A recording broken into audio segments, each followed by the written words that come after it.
오늘 에스겔서 2장의 말씀은 부르심을 받는 에스겔의 이야기입니다. 소명을 받았다.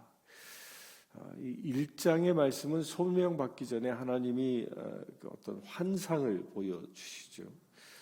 환상을 보여주셨는데 환상이 끝나고 나서 바로 에스겔을 한 선지자로 부르시는 사건입니다.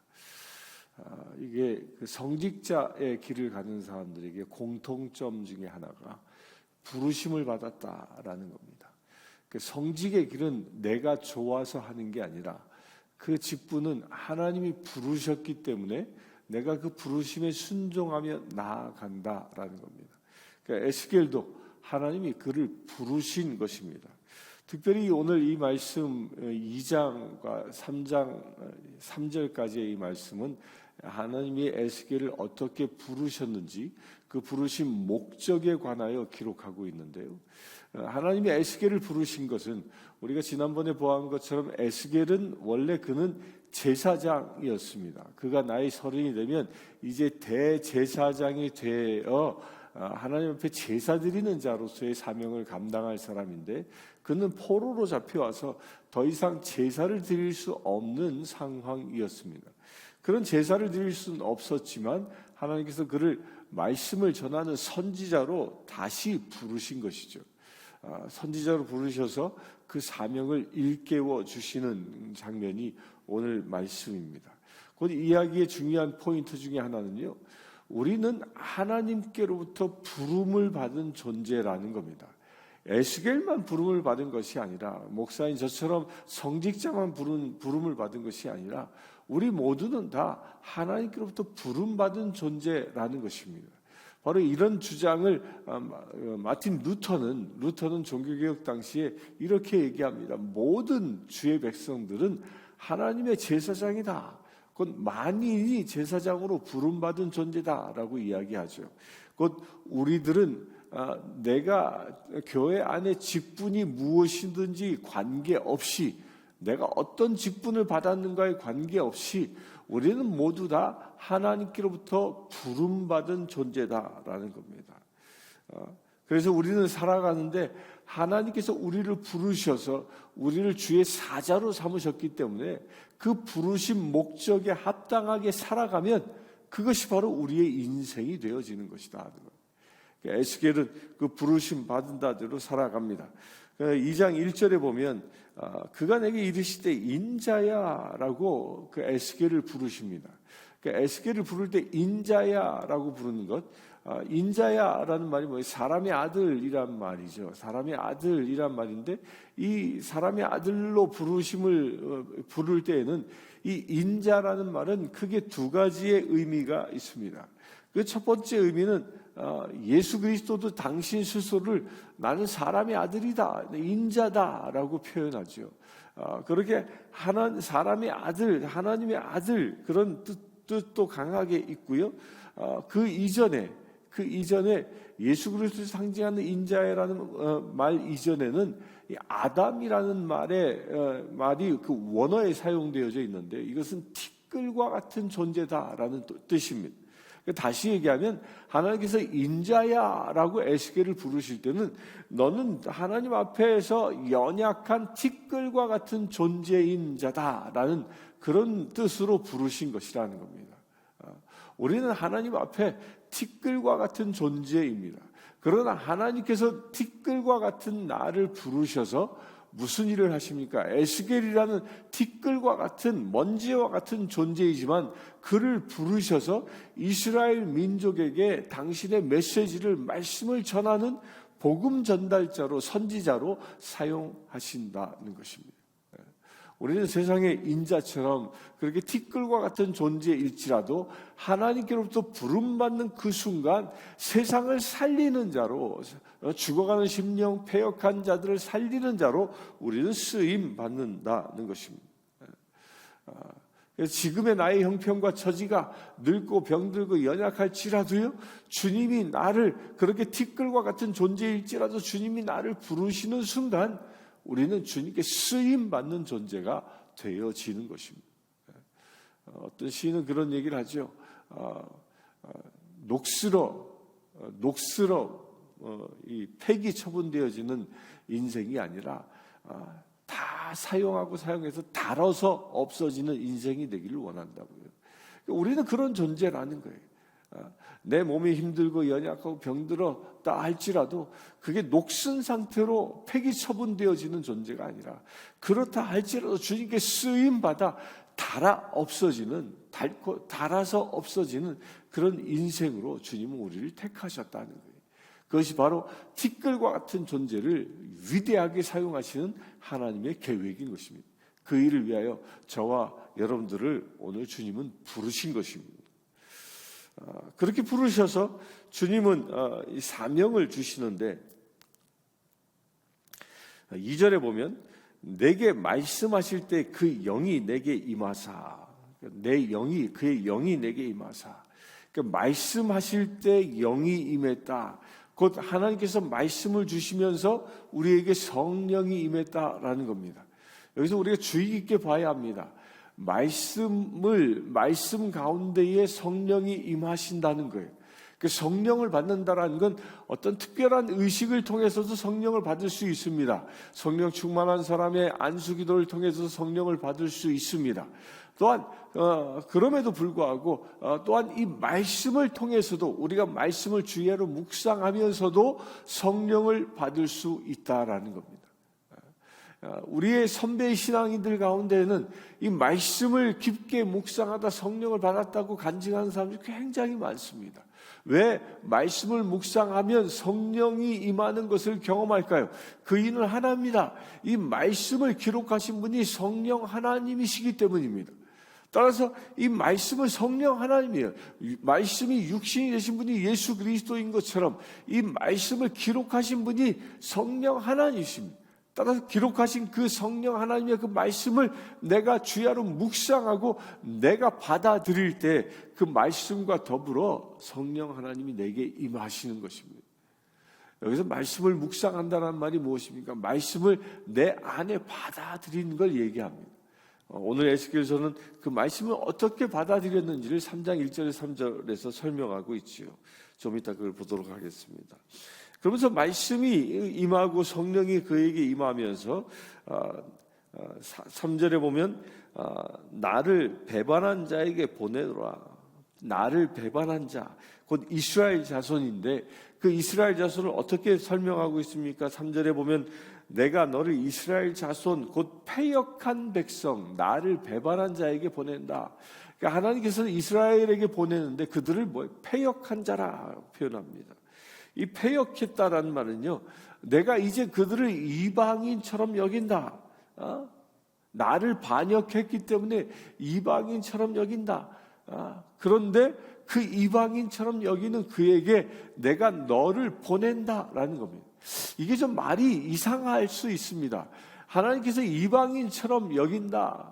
곧 하나님의 자녀로의 자격을 박탈했다라는 이야기인데, 그 박탈했음에도 불구하고 왜 하나님은 당신의 백성을 그에게 보내어 하나님의 말씀을 전하겠습니까? 여기에는 중요한 포인트가 있습니다. 이스라엘 백성들은 세상 누가 보아도, 심지어 하나님의 눈으로 보아도 패역한, 하나님을 배반한 자입니다. 그리하여 이방인 취급하는 그런 존재입니다. 그러나 그럼에도 불구하고 하나님은 그들을 사랑하고 계시다는 겁니다. 패역하였지만 그들을 사랑하시기에 그들의 구원을 위하여, 그들의 회심을 위하여 하나님의 사자를 그에게 보내고 계시다는 겁니다.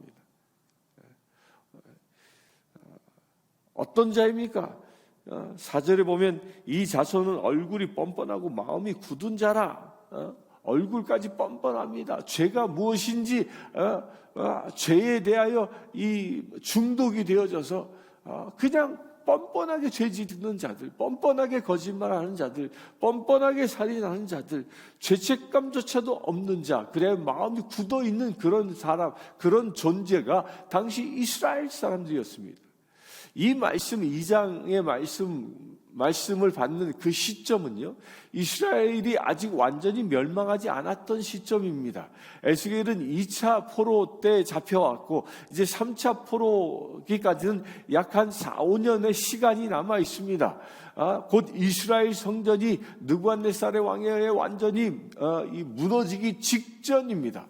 그 직전에 하나님께서는 이 에스겔을 통하여 말씀을 다시 선포하고 있는 겁니다.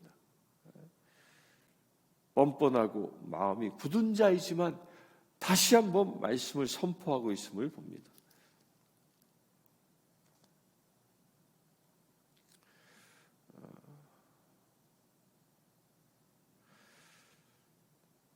그래서 5절에 보면 또다시 패역한 족속이라 이야기하고요.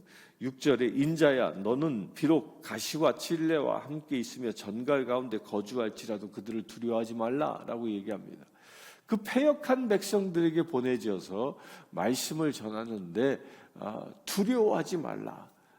그들이 가시처럼 찌르고 찔레라는 게 뭐예요? 찔레꽃을 얘기하는 가시가 돋친 찔레입니다.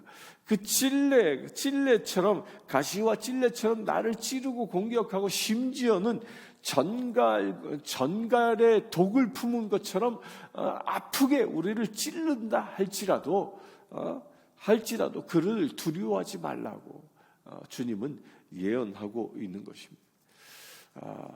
이 설교자들은요, 설교를 함에 있어서 말씀을 전함에 있어서 좋은 심성을 가진 사람들, 하나님의 말씀에 온전히 순종하며 좋은 심성으로 주님 말씀에 순종하며 사는 사람들에게도 설교할 수 있지만 그렇지 않은 사람에게도 설교해야 하는 것이죠.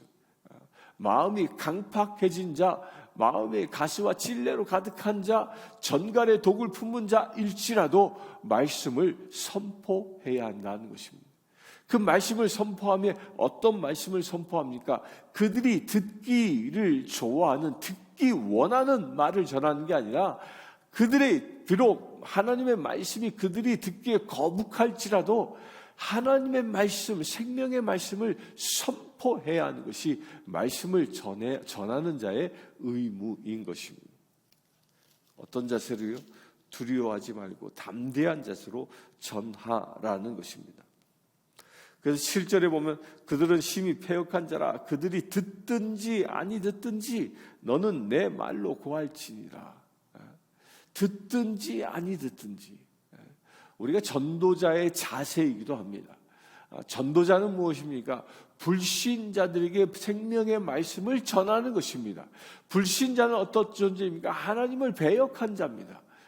하나님의 말씀을 듣지 아니하는 자입니다. 이 불신자는 특별히 두 가지 유형이 있을 수 있습니다. 태어날 때부터 한 번도 예수 그리스도의 복음을 듣지 못한 사람일 수도 있고요. 또 한 부류는 말씀을 들었으나 배신한 사람, 곧 배교한 사람일 수도 있습니다. 그 두 사람들의 특징 중에 하나는 무엇입니까? 하나님의 말씀을 거부한다는 것입니다.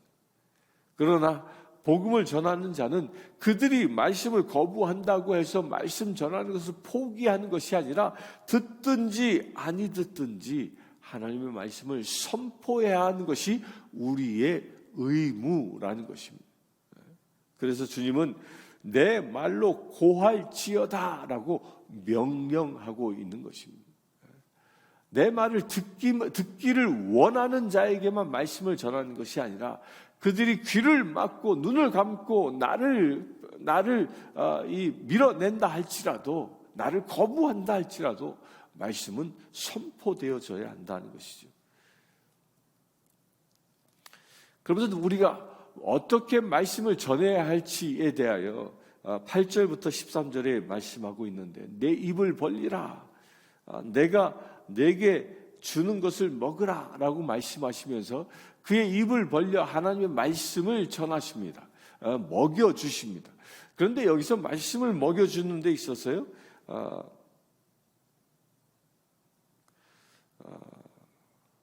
10절에 보면 그가 그것을 내 앞에 펴시니 그 안팎에 글이 있는데 그 위에 애가와 애곡과 재앙의 말이 기록되었더라. 안팎에 글이 있다라는 말은 이 두루마리가 있으면 앞뒤로 빼곡하게 글이 채워져 있다라는 뜻입니다. 그런데 실제는 이때 당시에 이 두루마리라는 책은요, 한쪽 면에만 글을 썼지 뒷면엔 글을 쓰지 않았습니다. 그런데 여기서 표현은 안팎으로 다 글을 빼곡하게 적었다라는 이 말은 무엇입니까? 하나님의 말씀으로 다 채워져 있음을 얘기합니다. 여지가 없이. 곧 하나님은 우리에게 말씀을 먹여주시는데 그 말씀을 통하여 이 두루마리처럼 내가 안팎으로 가득 채워지기를 원하신다는 겁니다. 겉으로 봐도 내 내면도 하나님의 말씀으로 채워지는 자, 그렇게 되기를 원하는 마음으로 주님은 안팎으로 새겨져 있는 글이 써 있는 말씀을 에스겔에게 먹이시는 것이죠. 그처럼 우리에게도 그와 같은 말씀을 주시는 것입니다. 그런데 거기에 써 있는 말씀이 무엇이라고 되어 있습니까? 애가와 애곡과 재앙의 말이다. 애가 슬픈 노래, 슬픈 가사들이 적혀 있는 것이고, 재앙을 선포하는 심판의 말이 적혀져 있는 것이다. 왜 그렇습니까? 이때 당시 이스라엘 백성들은 하나님의 심판을 받기에 합당한 그런 패역한 존재였기 때문입니다. 곧 우리가 선포해야 할, 우리가 복음을 전해야 할 대상자들에게 바로 이와 같은 걸 선포해야 합니다. 마지막 심판의 날이 다가왔으니 회개하라고 선포해야 하는 것이죠. 그 세례자 요한이 회개하라, 주님의 오실 날이 다가왔다, 주의 날이 다가왔다라고 선포한 것처럼 회개의 복음을 선포해야 하는 것입니다. 마찬가지로 예수님도 그가 세례를 받고 이제 공생의 활동을 시작하면서 첫 말이 회개하라 였습니다. 하나님의 나라가 가까이 왔다. 이렇게 회개의 복음을 우리는 세상에 선포해야 하는 것입니다. 교회에 누군가가 나올 때요, 그 사람이 어떤 목적으로 교회에 왔느냐에 따라 그 사람의 앞으로의 신앙생활이 결정되어진다 해도 과언이 아닙니다. 교회의 몇 푼을 얻기 위해서 오는 그런 홈리스들은요, 그냥 몇 푼이 그 교회에 오는 목적의 전부예요. 복음과 관계없습니다. 심지어는요, 병이 들어서 기도받으면 병이 낫는다라는 소문을 듣고 교회에 올 수 있습니다. 그런데 안타깝게도요, 병이 치유되어진 이후에 진정한 신앙인으로 남는 경우가 그렇게 많지 않다는 겁니다. 실제로 예수님 때도 그랬습니다. 예수님 때도 3년 반 동안 주님은 수많은 병자들을 치유하셨습니다. 그런데 끝까지 주님 앞에 남은 사람들은요, 120명밖에 되지 않았다는 것입니다. 어떤 목적으로 오느냐가 중요하다는 거예요. 그래서 가장 중요한, 끝까지 주님 앞에 남는 사람들은 어떤 사람이냐?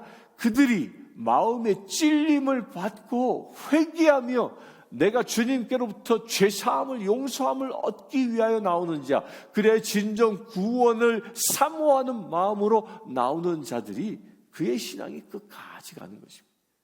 그래서 에스겔을 통하여 하나님은 애가와 애곡과 재앙의 말을 선포하라는 것입니다. 무엇 때문에? 그들이 회개를 촉구하기 위해서입니다. 그들이 듣기 좋아하는 말을 전하는 것이 아니라 하나님의 말씀을 전하는 것이 복음 전달자의 사명이기 때문입니다. 여기서 3장에 보면 이 두루마리를 먹어라 라고 말씀하시고 입을 벌려 채우십니다. 배에 넣으시고 창자에 채우라 얘기합니다. 그런데 이상한 표현이 한 가지 있습니다. 3절에 보면 그 애가와 애곡과 재앙의 말이 가득한 성경 하나님의 말씀을 먹었는데 내가 먹으니 그것이 내 입에서 달기가 꿀 같더라 라고 얘기합니다. 말씀은 재앙의 말입니다. 심판의 말입니다. 그런데 그 말씀을 먹고 나니까 어떻게 돼요? 꿀송이처럼 달아지더라라는 겁니다. 말씀을 들을 때에는 그 말이 내 귀에 거스르는 말일지라도, 내가 듣기 싫은 말일지라도 그 말씀을 내가 먹고 나면 나에게 힘이 되어지는, 나를 살리는 꿀과 같은 그런 말씀으로 변화되어진 역사가 일어나는 것입니다. 듣기에는 거북하고 듣기에는 저주스러운 말일지라도, 그 말처럼 들릴지라도 그 말씀을 내가 먹을 수 있게 되길 바랍니다. 내 말씀을 먹으면 그 내 안에 들어옴으로 인하여 나에게 힘이 되어지는 꿀과 같은 놀라운 은혜의 말씀으로 변화되어지는 것입니다.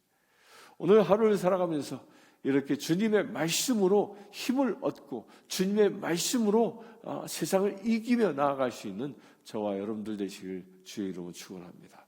함께 기도하겠습니다. 주 아버지 하나님, 주께서 우리를 불러주시고 소명을 주셔서 세상을 살아가게 하시는 감사합니다. 아버지 하나님, 주님의 말씀을 들을 때에는 심판의 말처럼 들릴지라도, 그래 그 말씀을 듣기에 심히 어려울지라도 그 말씀을 내가 받아 먹기를 원합니다. 나의 입과 나의 창자에 가득 그 말씀을 채우기를 원합니다. 그래 주님, 그 말씀이 나의 힘이 되어져 세상을 이기며 살아가는 거룩한 체 되어지기를 원합니다. 주님, 이 시간 기도하는 모든 심령들마다 말씀을 먹는 놀라운 은혜의 사건들이 일어나게 하여 주시옵소서. 그래 온전히 에스겔처럼 하나님의 말씀을 먹어 세상을 살리며 세상에 하나님의 진리를 선포할 수 있는 거룩한 믿음의 체를 되게 하여 주시옵소서. 우리의 형편과 처지가 좋든지 나쁘든지 오직 말씀을 붙잡고 나아갈 수 있는 거룩한 믿음의 체를 되어줄 수 있도록 이 시간 축복하여 주시옵소서. 그래 주님, 오늘 하루를 살아가며 이 예배하는 모든 심령들이 하나님의 말씀이 실제가 되어지는, 그 말씀을 통하여 승리하는 거룩한 삶을 살아가는 믿음의 체를 되어줄 수 있도록 이 시간 축복하여 주시옵소서. 우리 주 예수 그리스도의 이름으로 기도드리옵나이다. 아멘.